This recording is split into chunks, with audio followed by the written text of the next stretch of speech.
Saya, nama saya Ibrahim bin Asyari.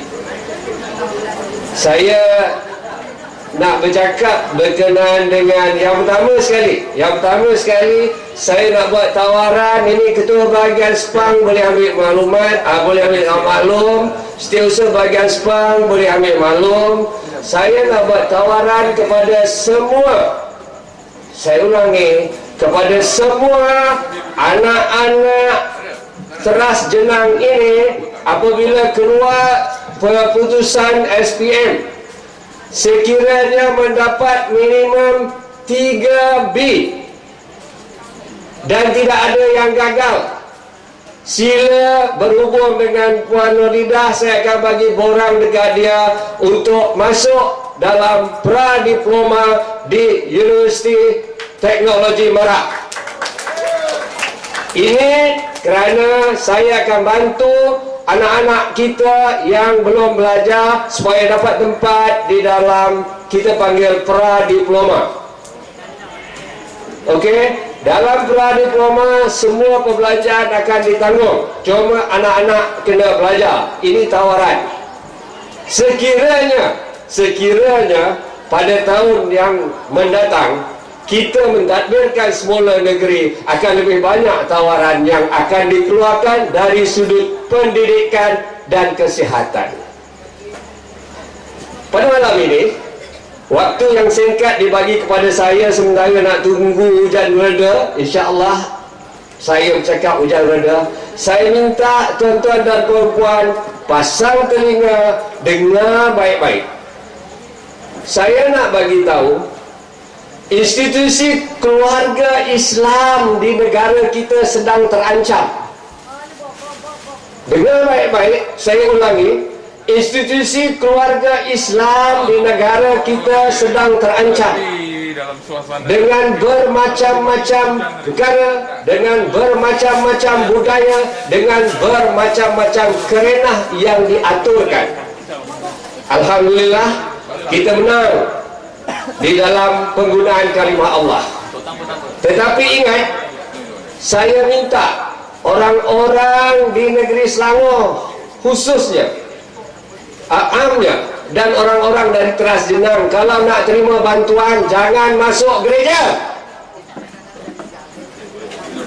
Ini saya nak bagi tahu. Orang nak bagi bantuan, nak terima bantuan, jangan masuk gereja. Maruah kita sebagai orang Islam, maruah kita sebagai orang Melayu tercemar. Ini akan turun kepada anak-anak kita. Anak-anak kata, mak aku boleh masuk dalam gereja ambil bantuan, kenapa aku tak boleh? Awas, awas, ancaman pertama kepada orang-orang Islam di bumi bertuah ini. Saya tak peduli bagi apalah, tetapi awas, jangan jatuhkan maruah, jangan rendahkan diri tuan-tuan dan puan-puan menagih sampai ke dalam gereja. Kita bukan tidak ada, kita ada, tetapi tuan-tuan dan puan-puan selalu menyalahkan. Orang-orang selalu menyalahkan, kononnya nak pergi ke kerajaan ni banyak masalah. Tidak ada masalah kalau kita ikut prosedur. Seorang kawan bagi tahu saya, masuk ke gereja ada satu tabung, boleh ambil duit, tulis saja nama. Ambil, siapa nak ambil? Saya tanya siapa yang ramai ambil? Orang Melayu. Saya cakap orang Melayu itu orang Melayu bangsat dan tidak ada maruah. Dia kata pergi ke pusat zakat susah. Kita bukan tak buat, kita buat di masjid, tetapi apa yang orang Melayu buat diangkat dengan tungtung bawa keluar. Betul tak? Ini kita kena perbetulkan. Maruah diri kita, maruah keluarga kita. Orang ramai pakai ketayap, orang ramai pakai serban. Tidak mestinya mereka itu genuine. Saya tahun sudah menjalankan kursus induksi untuk pengesahan jawatan daripada N13 hingga N41. 53 pelajar. Saya nak bagi tahu kakak-kakak yang ada, saya panggil kakak, adik-adik yang boleh panggil adik, abang-abang, adik-adik. Daripada 53 orang, satu jabatan kerajaan hanya 7 orang boleh membaca Al-Quran. Ingat, saya dah bagi tahu. Kalau tuan-tuan tak nak buat, ya buat. Yang perkara seterusnya, saya minta orang-orang teras jenang bersama-sama dengan sahabat-sahabat kita, bersama-sama dengan saudara-saudara kita di kawasan Tanjung Sepat, di kawasan Sepang sana, di mana kerajaan Selangor sekarang merancang untuk membuka apa yang dia panggil Integrated Pig Farm, ataupun dia kata projek kizi raksasa.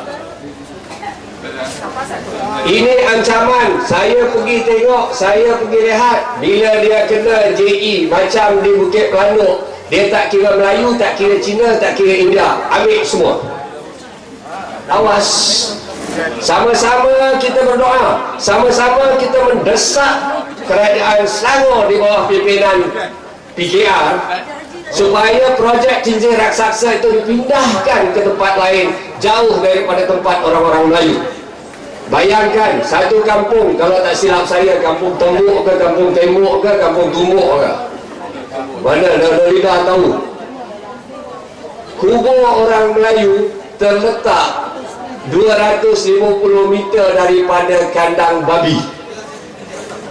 Masjid terletak 300 meter daripada kandang babi.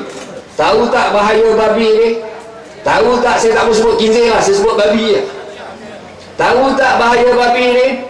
1 kilometer keliling kandang itu terdedah kepada virus encephalitis yang dibawa daripada air babi. Dibawa, dia gigit nyamuk, gigit babi, nyamuk terbang pergi rumah kita, masuk hinggap kat kita, ada peluang dapat JE. Okey, ada peluang dapat JE. Jadi orang-orang di sini sama-sama, saya tak tahu, saya minta Datuk Maksum, bila kita nak buat apa ni perarakan besar-besaran anti kandang babi, bagi tahu kita turun ramai-ramai sama-sama menentang supaya dipindahkan. Projek itu nak buatlah, tapi buat di tempat lain. Betul, di luar negara dia ada projek Integrated Pig Farm, terletak paling dekat 50 km daripada kawasan penduduk. Kenapa di Malaysia ni 300 meter aja? Fikirlah sendiri. Ya, saya nak bagi tahu bahayanya babi. Yang pertama, saya nak bagi tahu berkenaan dengan tawaran tadi dalam Ubah Destiny Anak Bangsa. Jumpa dengan Nuridah, saya akan berborang kat dia. Yang kedua, berkenaan dengan babi. Saya dah bukakan ini supaya ibu-ibu, kakak-kakak, abang-abang, adik-adik, anak-anak faham akan bahaya ini. Untuk hidup, kita kena bersatu dan carilah kerajaan yang betul membela kita. Saya tak payah cerita bab banjir, nanti orang lain akan cerita. Sekian yang baik pada Allah SWT, yang kurang baik dari saya. Wabillahi taufiq wal hidayah. Wassalamualaikum warahmatullahi wabarakatuh.